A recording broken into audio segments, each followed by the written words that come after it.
My name is Amy, a 27-year-old office worker. I just got married half a year ago. I met my husband James at a barbecue party thrown by a couple of colleagues at work. At that party, the colleague had invited her female friends from work, and her boyfriend gathered his friends from college days. Looking back, it seems like it was a setup as a place to meet new people. My family is quite strict. My dad is a company president and enforced strict discipline since I was a child. I even had a curfew until high school. I had never been to parties before and felt shy in large gatherings, especially around many men. That day, I mostly talked with the female friends of my colleague. James was the first one who approached me. Amy, the meat here is ready. You haven't eaten much, have you? Don't be shy here. He said this with a smile, creating an easy-to-talk atmosphere, and we quickly hit it off. Thanks to James, who was great at livening things up, I naturally joined the group and had such a fun day that time flew by. On the way home that day, he asked for my contact information, and the next day, I had a great time yesterday. I'd like to meet just the two of us next time. I received that message. Gathering my courage, I replied, "Me too." Immediately after, the phone rang. Really? I'm so happy. When should we do it? Where do you want to go? My heart raced with such exchanges. I was so happy when he asked me out at the end of our first date that I said yes right away. After one of our dates, he was driving me home, and when we arrived at my house, he seemed a bit surprised. Amy comes from a wealthy family. I heard a bit around about it at the barbecue. Wow, what a mansion. Is your dad the president? Yes, kind of. Do you know Davis Group? Davis? Of course, everyone knows it. Wow, so Amy is the daughter of such a big company's president. I'm not really a daughter of anything. No, I wonder if it's okay for someone like me to date you. If you have a fiancé or something, I'd like to know sooner rather than later. He said this seriously. Oh, what are you talking about? There's no one like that, and I want to marry someone I love. I have a brother and a younger brother, so I'm not going to take over. Really? Really. That conversation was only for that moment. Even after knowing about my family, he didn't change, and our relationship continued smoothly. Then, about a year later, he proposed, and after introducing him to my parents, we got married. He's been kind even after marriage. About a month ago, when Mom told me that Dad wasn't feeling well and was going to be hospitalized for tests, he comforted me, shocked and upset, and suggested we go see him in his car. At that time, the test results hadn't come out yet, and Dad, I'm sorry to worry you. I've just been busy and tired lately, he said with a smile. But that weekend, we were called to gather at my parents' house. My brother's family, my husband and me, and my still single brother. The last time we all gathered like this was at our wedding. A bad feeling crossed my mind, and sadly it came true. Dad had cancer metastasis, and it was already inoperable. No, I was surprised. They said the test results would come in a week, but actually they called me the next day. I got a terminal diagnosis. Dad spoke bravely, with Mom holding back tears beside him. That's so... I couldn't stop crying, and my husband put his hand on my shoulder. My brothers couldn't believe it and couldn't find the words right away. But that doesn't mean I'm dying tomorrow. There's a lot I have to do, not just for the house, but as the head of the company. I need your help with many things. It seemed he was mainly speaking to my older brother. And James, Dad addressed my husband, who was comforting me. I'm sorry for this happening when you're newlyweds. Please take care of Amy. Of course, Mr. William. I'll do anything you need. I cried again at their words. Dad strongly wished not to be hospitalized, so he received palliative care at home. Fortunately, the medication worked well, and Dad was initially not bedridden much, thanks to his willpower. It's hard to believe he's seriously ill. He's so active, Mom said. The secretary, executives, and lawyers were informed, and Dad proceeded with what needed to be done. Mom dedicated herself to caring for him, and my brothers supported Dad both personally and professionally. My older brother, the heir, had built a house near our parents even after getting married, and my younger brother still lived at home. I also tried to stop by my parents' house after work and made sure to visit Dad on weekends. My husband came with me on weekends and said things like, "You don't have to cook dinner on those days you stop by your parents' house." for which I was grateful. One day when I stopped by my parents' house and came back, my husband was already home, and I heard voices from the living room. Maybe he's on the phone? I quietly entered the living room. "That's why, probably soon. He won't last much longer." I felt a wave of anxiety, thinking I heard something unsettling. What was that? What does it mean? Whoa! My husband, startled by my sudden entrance, quickly hung up the phone. "You're back! Welcome home!" I'm home. Hey, who are you talking to just now? What were you talking about? It wasn't about Dad, was it? "What are you saying? Of course not. I was just talking to a friend about a game. Remember that gamer guy?" But I thought I heard something about not lasting long. "That's about the game. He's in a tournament and having a tough time. Something about his opponent running out of items and it's getting risky." Oh, I see. Sorry, I thought you were talking about Dad and got really scared. "Amy, My husband gently grasped my shoulder. it makes me sad to be misunderstood like that. I do worry about Mr. William and I still wonder if there's any way to cure him," He said earnestly. That's true. Sorry, James. You're always so kind. I just visited Dad and I guess I was feeling down. I haven't been eating much lately. "I see. I'm sorry I can't do more for you during this tough time, but it's not good to always look so sad. Maybe go out for coffee with friends sometimes." You're right. I felt relieved by his demeanor and guilty for doubting such a kind man. Then, a month later, despite our hopes, Dad passed away. Mom, my brothers, and I, who were called, made it in time for the final farewell, having so much to do immediately afterward. From the wake to the funeral and the changes in the company with my brother taking over as president helped distract me from the grief. There was no opposition to my younger brother becoming president, thanks to Dad's trusted senior staff. There are many who will support us. Mom seemed relieved. My brother's character and the way Dad had always valued the company and its employees paid off. The next weekend, the family gathered at the behest of our legal advisor. The primary topic was the inheritance, which was equally divided among the 3 children, amounting to approximately $300,000. I could tell my husband was surprised next to me. I was shocked by the unimaginable amount, grateful, yet wishing more than anything that Dad had lived longer. There were discussions about the company's shares and properties, and the rest was to be continued another time. Exhausted from all the difficult conversations, I headed home. I'm going to rest for a bit, I said to my husband and started towards the bedroom. "Yeah, take your time. About the inheritance, since no one objected, is that decided then?" I guess so. Why? "No, just surprised by the large amount. It's daunting." Yeah, it surprised me too. I entered the room, pondering his words. More than expected. I mused vaguely, then dozed off. Waking up, I quietly headed to the living room. Seriously, 300,000. No mistake. Wow, that's huge. No, it's okay. How much I've worked hard and, Oh, she's up. Gotta go. Bye. Who was that? Suppressing my surprise, I asked him, who had been on the phone. "Oh, that's Mom. She was worried about how you're doing, Amy." I see. "Well, she said she wants to come over this weekend. There's a new cake shop she wants you to try."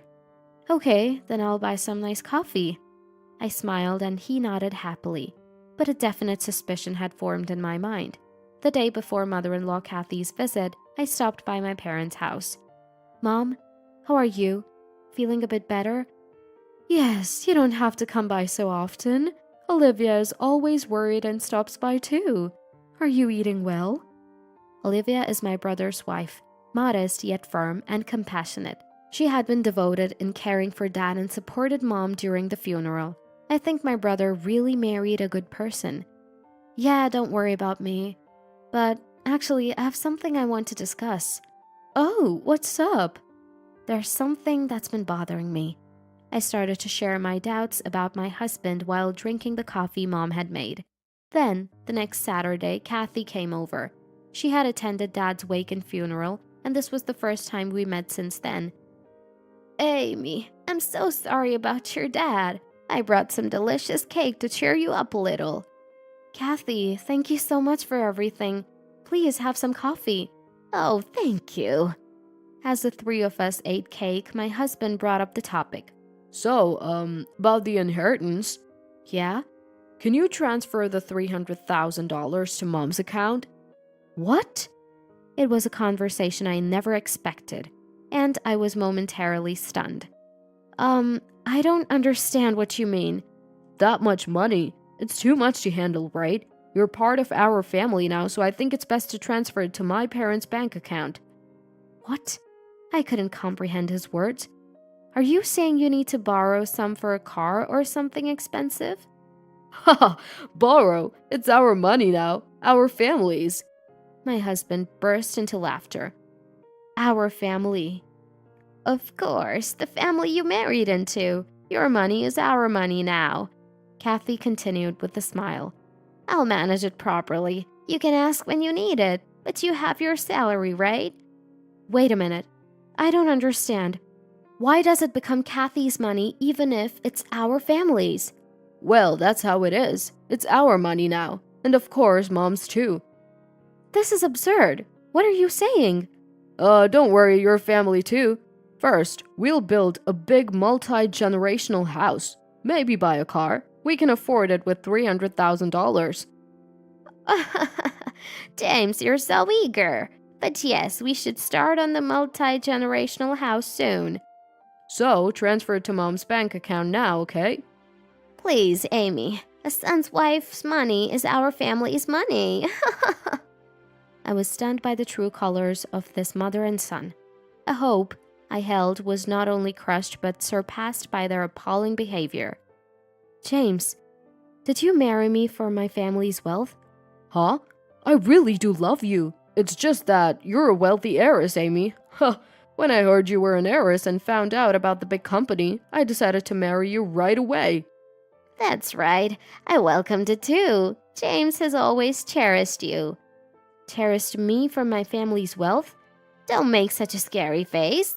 Once you are married, you're part of the husband's family, so it's natural to hand over the wealth, right? Lucky he got sick so soon. I was shocked. I thought we'd get a lot in the future, but never expected him to go to heaven so soon. What a terrible thing to say. You were hoping for Dad to pass away? I couldn't stop trembling. He got cancer on his own. If he can't be saved, it can't be helped. We just prayed for him to be at peace soon. Yes, it's better for him to pass away quickly and leave the inheritance to his children. That's what Dad would have wanted. James had always seemed to cherish me. So when I heard those unbelievable words on the phone, I thought it was a misunderstanding. It was all an act, I realized. Looking back, I had a seed of doubt. But I thought it was natural to be excited about marrying into a wealthy family and expecting some luxuries. But this was beyond that. Unforgivable. These despicable people. Containing my rising anger, I said, First of all, the money hasn't even been deposited into my bank account yet. It will take about another week for the procedures. I can't transfer it. Said. What a shame. I thought it had already been deposited. Hurry it up, will you? Well, Amy seems to understand our point. Once the money is in, just give it to me and leave the rest to me. Yeah, I'll give you Mom's bank account details later so you can transfer it right away. Saying this, my husband, whom I no longer wanted to call as such, James, tried to put his arm around me. I slipped away from his grasp and managed to stay calm. Please come back next week. When I said that, Kathy replied, Okay, I will. And she left with a smile. Then the day came. The day to let this despicable, greedy mother and son know what they deserve. As soon as they entered the house and sat down, Kathy immediately started talking. Amy, did you get the $300,000? Did you transfer it to my bank account yet? Let's go out for steaks tonight to celebrate. Oh, that's great. With $300,000 coming in, I'll treat you tonight, James. They were both in a good mood. Naturally, since they think they're about to get $300,000, unaware that everything is about to be turned upside down. Then, I have something to report, I said, smiling calmly. I've completed the renunciation of inheritance. What? Their voices perfectly in sync, just like a parent and child. Their expressions, eyes wide open, were identical. What did you say? Renounce the inheritance? Yes, I have renounced it. Don't joke around. Who would do such a stupid thing? Wait, who in the world would willingly give up $300,000? Well, normally people renounce inheritance when it's mostly debt. Exactly. It's absurd not to inherit when there's no debt. Kathy was screaming, her face contorted with rage. Didn't you know? It's not uncommon for business owners to choose renunciation to pass their assets to a specific heir, especially for a long-term stable management. What? How could you? They seemed lost for words. It's not surprising. This greedy duo couldn't fathom the idea of giving away money. In our case, it's my brother who had to take over Dad's position so soon. I plan to support him as his sister. That's foolish. You're being deceived, Amy, by your brother and his wife. Wait, his wife must be after the money. I replied to their frantic protests. Don't compare me to you, with a cold voice. This is my decision. My brother and his wife even said there's no need for you to renounce. She's a wonderful woman. If they said you don't have to renounce, then rethink it. I already said the process is complete. The $300,000 won't come to me. This is, I won't give anything to a husband and his family who rejoice in the misfortune of my own family. Kathy, pale next to my husband, suddenly looked up. Incredible. No inheritance. James, we need a divorce. We'll claim compensation in the divorce case. What? I exclaimed in surprise. Of course, you renounced the inheritance without any fault on James's part. Where's the proof that we were happy about your dad's misfortune or after the inheritance? We acted perfectly at the wake and the funeral. Such a slick talker, admitting to their act. The proof? You just admitted it, didn't you? If you stop this nonsense and apologize, I won't divorce you. Then a sudden angry voice echoed in the living room. It's you who should be apologizing. I heard a calm male voice and turned to see Kathy frozen. Ah, you! Why are you here? Oh, Dad? James looked surprised too. There stood my father-in-law, Mark. I caught my mother's eye behind Mark and nodded. You've always been vain. I was happy when James married Amy, but I never imagined you were such people. I couldn't believe it until I heard it with my own ears. James, you too. Mark looked truly pained. What? Kathy and my husband looked bewildered. Last week you came here to ask Amy for the inheritance. I heard the whole conversation. What? Everything has been recorded. Today too. What do you mean? James yelled at me. You panicked a few times when I overheard your phone calls. You thought you had fooled me, but I won't be deceived that easily. When Kathy said she was coming, I set my mobile phone to record mode just in case. Indeed, the day before Kathy's visit, I stopped by my parents' house and consulted with my mom and our lawyer. Mom was shocked. Such a thing is unthinkable. I was surprised, but the reality was worse than imagined, and I decided to renounce my inheritance and started the process immediately on Monday. I also contacted Mark, who was shocked to learn of his wife and son's actions and apologized profusely. I can't stay with a person like you. Are you serious? This is all a misunderstanding. William was a humble man with great humanity, despite being the president of a company. I was proud to be his family and friend, but now I'm deeply ashamed and sorry. Mark deeply apologized to me. Amy, I'm truly sorry. You can divorce immediately, and I won't allow any nonsense about compensation in the divorce case. Hey, Dad! Shut up! Don't say another word, you disgrace. If you have a complaint, let's show today's and the other day's recordings to your colleagues and all our relatives. Ah! Mark stole the final cool moment. But it's okay. When I talked with my mom, Mark genuinely cried, regretting Dad's loss. To James and Kathy, who stood with their mouths open, unable to speak, I said, "That's how it is. Please leave." A month later, James and I divorced. The news spread through the couple who introduced us, and James lost his friends. He was also transferred to a small sales office far away. James's parents divorced too. Kathy, who had freely spent Mark's money on brands and dining, had no choice but to agree to the divorce when asked to return the money she had spent. Couldn't she have offered to work part-time and not divorce? Her refusal to mend her ways and reconcile with Mark shows Kathy's true character. Well, it's no longer my concern. Mark came to our house to apologize again and asked to visit Dad's grave on their anniversary of his death. Mom and I, of course, agreed. The inheritance I relinquished is being used as funds for the company. Mom, my brother, even my younger brother offered to share their inheritance or redistribute it, which made me laugh. Having such a family is enough for me. Dad, I wasn't wrong, was I? After moving out of the apartment I shared with James, I returned to my parents' house and spoke to my dad's portrait.